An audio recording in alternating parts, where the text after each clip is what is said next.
Bienvenue à notre centre de live service. Nous sommes l'église Source Abondante d'Élite, qui est dirigée par le couple pastoral Claudia. Nous avons pour mission de former, d'équiper et d'envoyer. N'hésitez pas de partager la vidéo avec vos amis et de la suivre en famille. Que Dieu vous bénisse, restez connectés. Nous allons commencer dans quelques instants.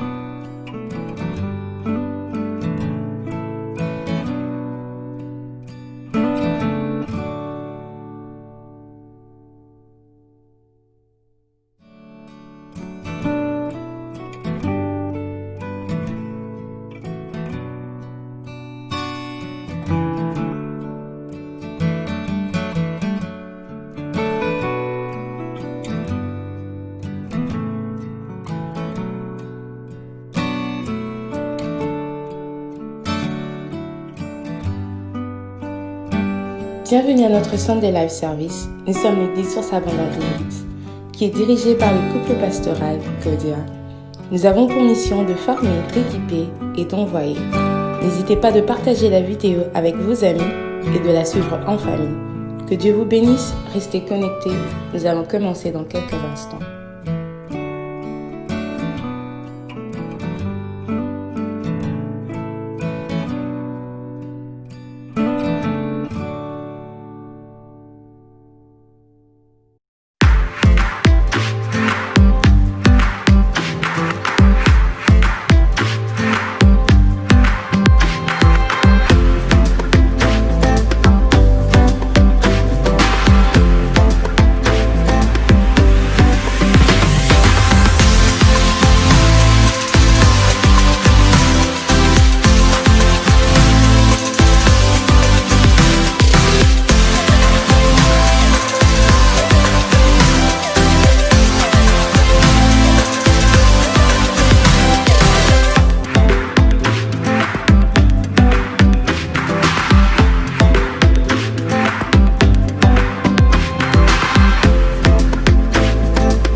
Gloire soit rendue à notre Dieu.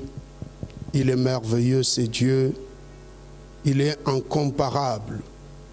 Et ce Dieu est bon aujourd'hui. Bien-aimé, le monde entier célèbre la fête de la Pentecôte. Jésus n'est plus au tombeau. Jésus n'est plus au milieu des hommes, mais il est dans l'homme maintenant. Et l'Éternel agit maintenant dans l'homme. Voilà pourquoi c'est une grande joie, parce que nous sommes revêtus de la divinité du Créateur. L'Éternel est avec nous, il est maintenant, il agit en nous. Voilà pourquoi aujourd'hui nous allons continuer notre thème, la bénédiction sur le rivage. Mais après la lecture, je veux révéler le sous-thème de cet après-midi. Alors nous allons ouvrir nos Bibles toujours dans Jean chapitre 21. Nous lirons à partir du 18e jusqu'au 19e verset. Lisons la parole de Dieu. Oui, je te le déclare, c'est la vérité. Quand tu étais jeune, tu attachais toi-même ta ceinture et tu allais où tu voulais. Mais quand tu seras vieux, tu étendras les bras, un autre t'attachera ta ceinture et te mènera où tu ne voudras pas aller. Par ces mots, Jésus indiquait de quelle façon Pierre allait mourir et servir ainsi la gloire de Dieu. Puis Jésus lui dit, « Suis-moi. » Gloire soit rendue à notre Dieu.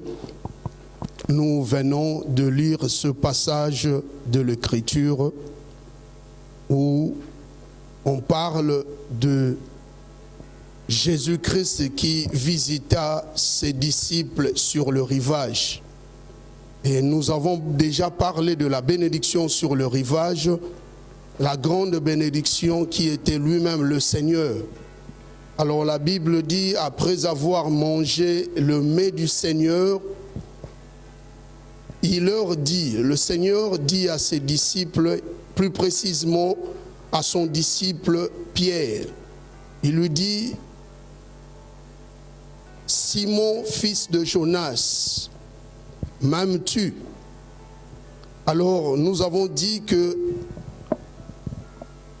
Pierre parlait de l'amour, mais dans une autre dimension. Et nous avons parlé la fois passée de 3 mots qui différencient l'amour dans la Bible en grec. Nous avons parlé premièrement de Eros, qui signifie le désir. Et puis nous avons parlé encore de l'amitié, du philéo, qui signifie amitié ou même l'habitude. Et le 3e mot, c'était agapao. C'était l'amour parfait de Dieu.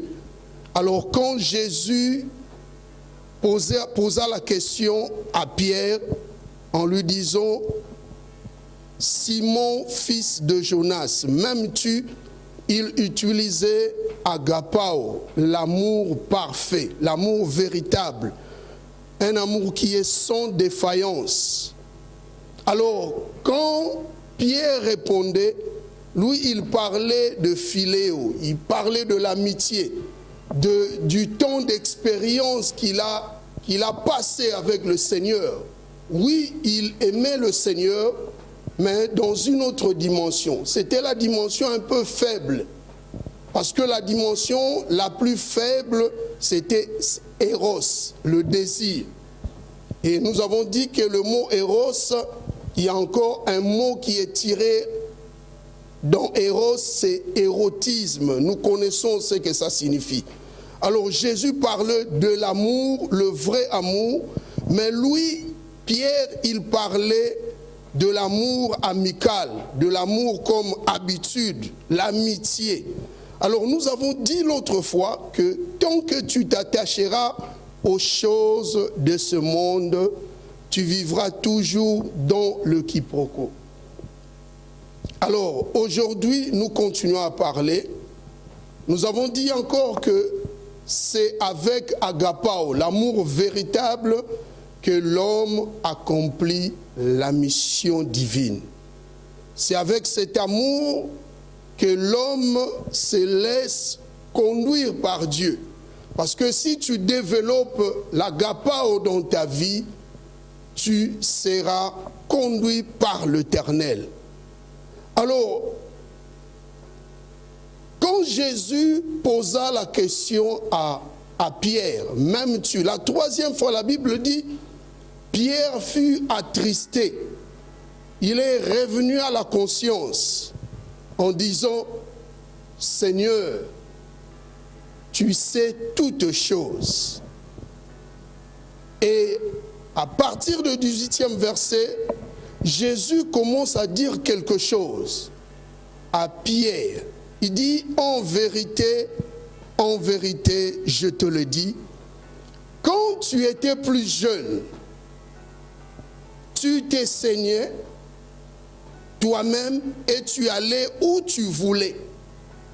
Mais quand tu seras vieux, tu étendras tes mains et un autre te conduira et te mènera où tu ne voudras pas. Amen. Alors, aujourd'hui, mon sous-thème, je l'ai intitulé « Laisse l'autre te mener ». Amen. Laisse l'autre te mener. Jésus, nous le connaissons bien qu'il parlait de Simon. Le nom Simon signifie « celui qui entend ». C'est lui qui écoute. Mais quand le Seigneur parlait de Simon, il parlait vraiment du caractère de Simon avant de devenir apôtre.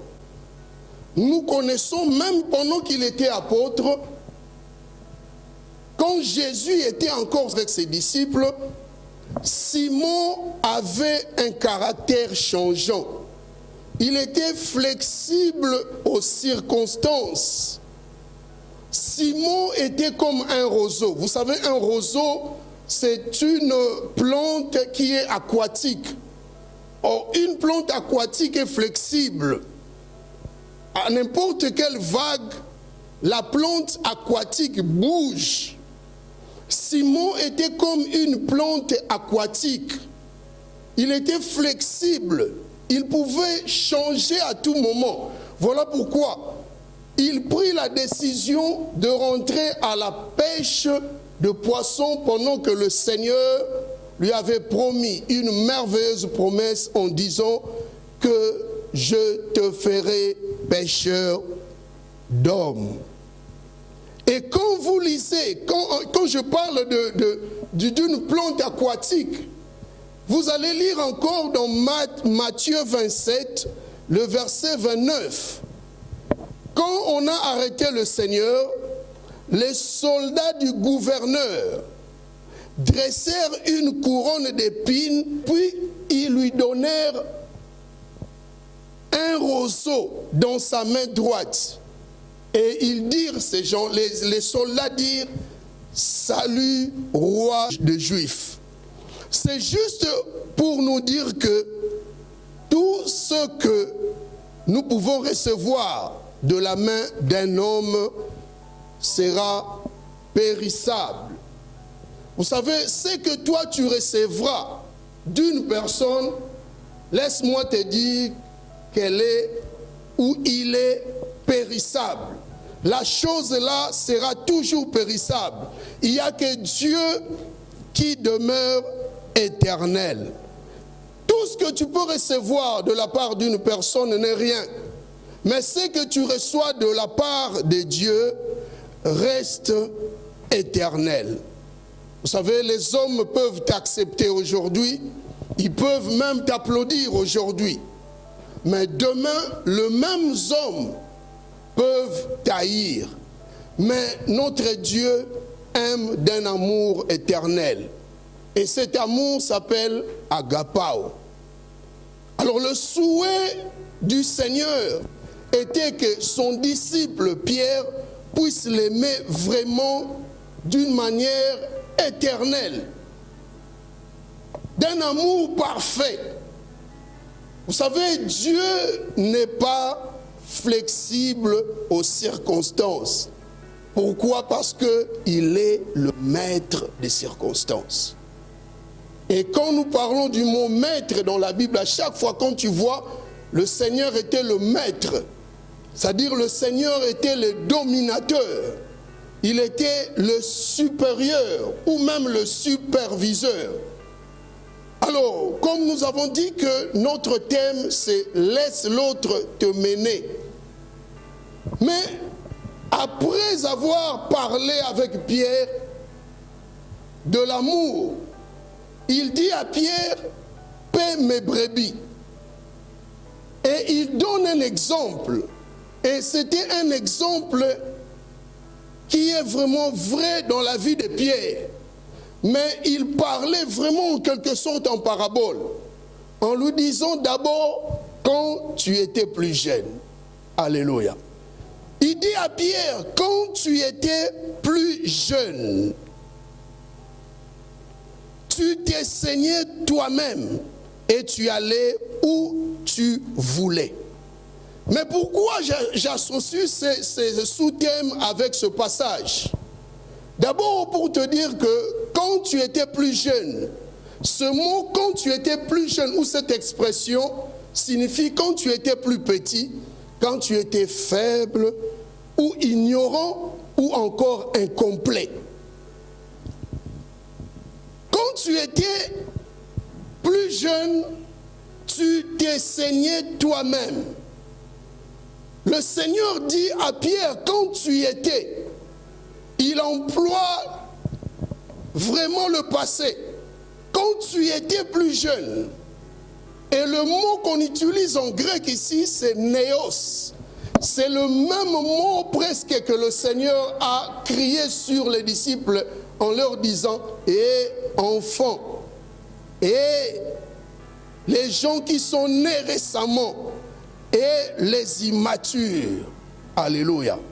Il dit, quand tu étais encore immature, tu conduisais ta vie seule, tu t'es saigné toi-même, tu allais où tu voulais.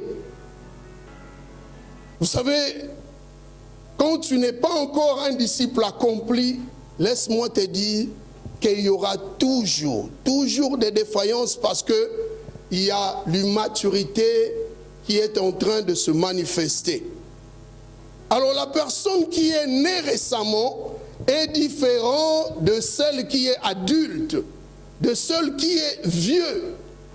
Il dit, quand tu étais plus jeune, ou encore quand tu étais ignorant, tu t'es saigné toi-même, tu t'attachais toi-même. Ceindre signifie aussi se couronner. Tu te couronnais toi-même. Tu cherchais non pas la gloire de Dieu, mais ta propre gloire. Vous savez, toute personne qui cherche sa propre gloire montre la dimension d'immaturité qui se trouve en lui ou en elle. Souvent, les gens veulent se couronner eux-mêmes. Bien-aimé, si Dieu ne t'élève pas, toute élévation n'est rien. Alléluia. Si tu es encore orgueilleux, tu es encore têtu. Donc il parlait que tu te conduisais d'abord seul, tu t'es saigné toi-même. Il disait à Pierre, Pierre, c'est un acte de maturité de prendre des décisions seul sans me consulter. Amen. Vous savez, beaucoup de gens s'attachent aux futilités comme Pierre. Pierre a pris la décision de rentrer à la pêche de poissons. Mais sans consulter même dans la prière. Vous savez, les disciples avaient l'habitude de prier avec leur maître qui est le Seigneur. Mais Pierre savait que Jésus était ressuscité. Et il savait comment prier, comment invoquer l'Éternel, comment demander à Dieu. Mais cette fois-ci, au lieu de demander le Seigneur dans la prière, parce qu'il n'était pas avec eux sur place. Bien-aimé, je dis à quelqu'un, tu te sens peut-être que tu es seul, mais laisse-moi te dire que le Seigneur est avec toi. Parce qu'après la résurrection, Jésus ne vit plus dans la chair, mais il est maintenant l'esprit vivifiant. L'esprit qui fait vivre, il vit maintenant dans nos cœurs. Ne te sens pas seul, ne te sens plus seul. Le Seigneur est avec toi. Ne t'attache plus aux futilités comme Pierre. La Bible dit, quand tu étais plus jeune, tu t'es saigné toi-même et tu allais où tu voulais. Amen. Il voulait dire aussi à Pierre que Pierre, tu étais vraiment immature et tu agissais, tu étais penché, tu étais accroché au désir de la chair. C'était la chair qui dominait encore dans ta vie. Quand tu te conduis seul, bien-aimé, rien ne va marcher. Pierre se conduisait seul et il a induit les autres aussi en erreur. Et toute la nuit, ils n'ont rien pris parce qu'il se conduisait seul. Je parle encore à quelqu'un qui cherche à régler sa vie seul. Bien-aimé, la Bible dit dans Galates chapitre 5, le verset 16, marchez selon l'esprit et vous n'accomplirez pas le désir de la chair.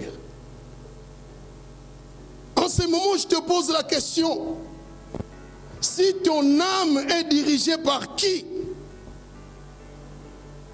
Est-ce que ton âme est dirigée par le Seigneur ou par toi-même? Qui influence tes pensées? Et je veux te dire une chose encore.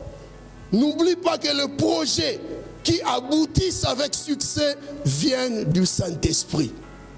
Aujourd'hui, nous parlons du Saint-Esprit parce que nous célébrons la Pentecôte. Et ici, dans ce passage, le Seigneur parlait aussi du Saint-Esprit. Il dit, quand tu étais plus jeune, tu t'es saigné toi-même et tu allais où tu voulais. Vous savez, celui qui n'a pas le Saint-Esprit agit seul. Il fait ce qu'il veut. Il y a ce qu'on appelle le libertinage dans sa vie. Celui qui est conduit par le Saint-Esprit est appelé esclave du Seigneur. Je parle à un esclave du Seigneur. Tu réussiras. Tu mèneras une vie à succès. Tu n'échoueras pas parce que celui qui te conduit n'a jamais échoué. Il est fort. Il est l'éternel vainqueur. Il dit quand tu seras vieux, il dit à Pierre, quand tu seras vieux, quand tu étais plus jeune, tu étais immature, tu conduisais ta vie seul. Mais quand tu seras vieux, tu étendras tes mains. La Bible, le Seigneur ne dit pas tu étendras ta main.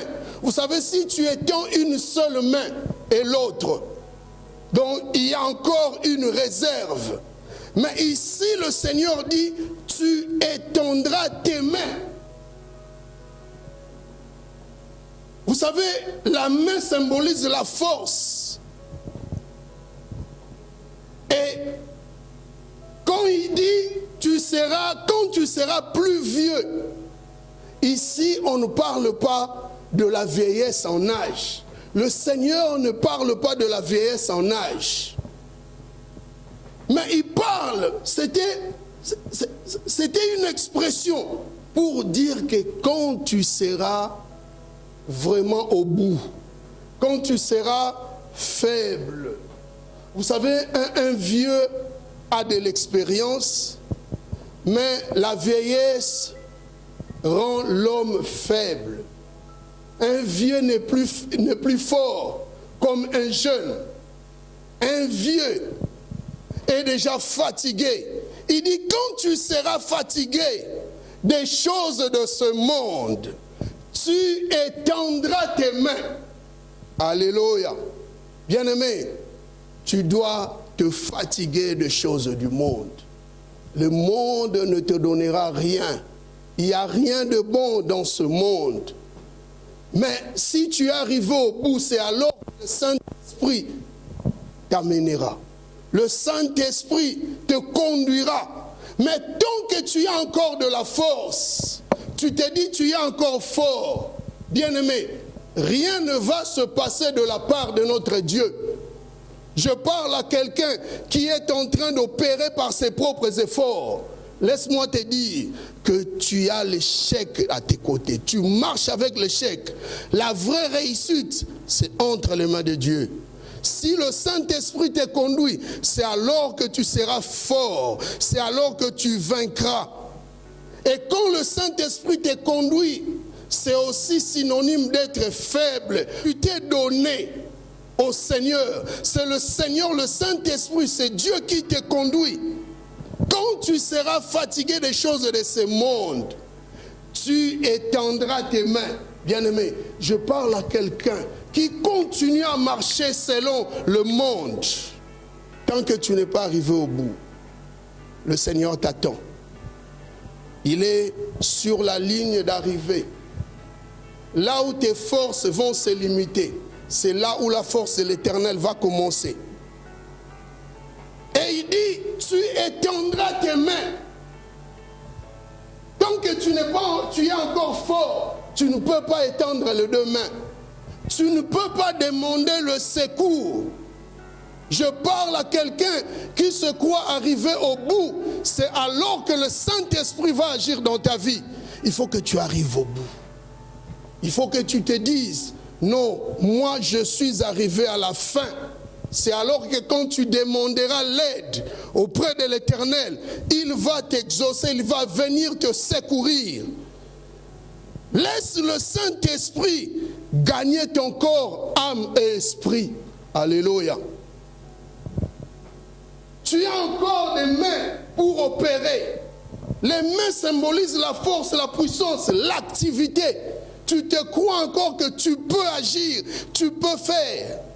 Et je te dis une chose, l'homme qui ne marche pas selon l'Esprit de Dieu conduit sa destinée seul et échoue dans ses entreprises. Amen. Je prie pour quelqu'un, je prie pour un homme, une femme, que le Saint-Esprit contrôle ta destinée.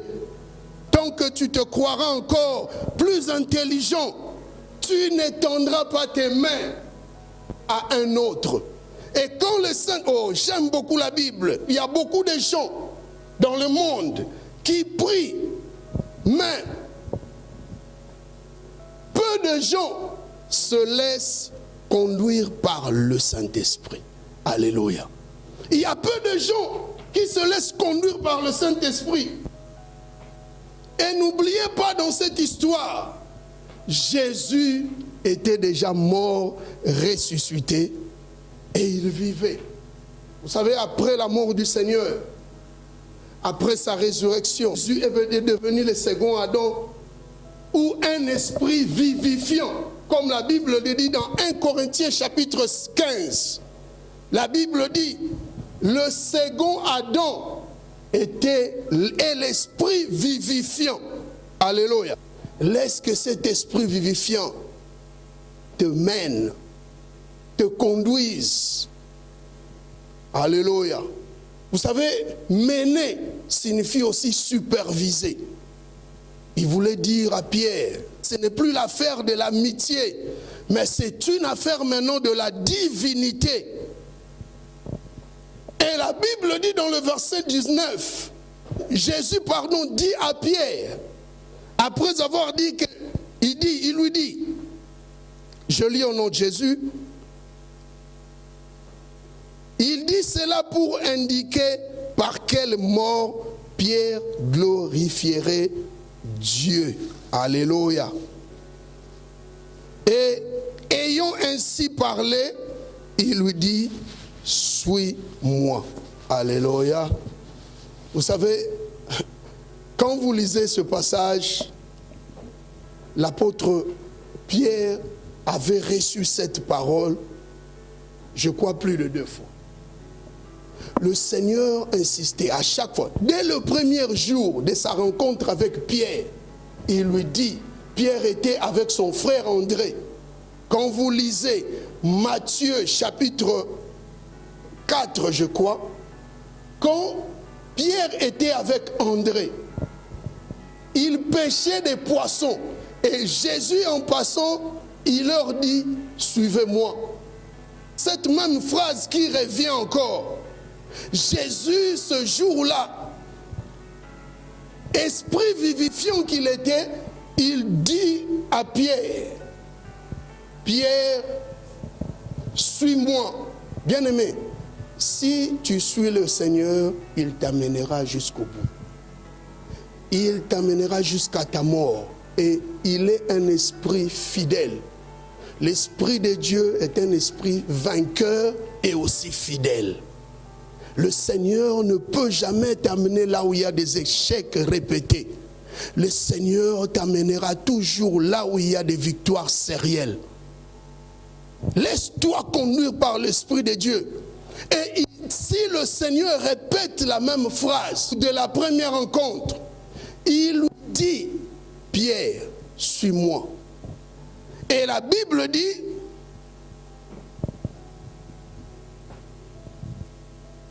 il dit cela pour indiquer par quelle mort Pierre glorifierait le Seigneur, glorifierait Dieu.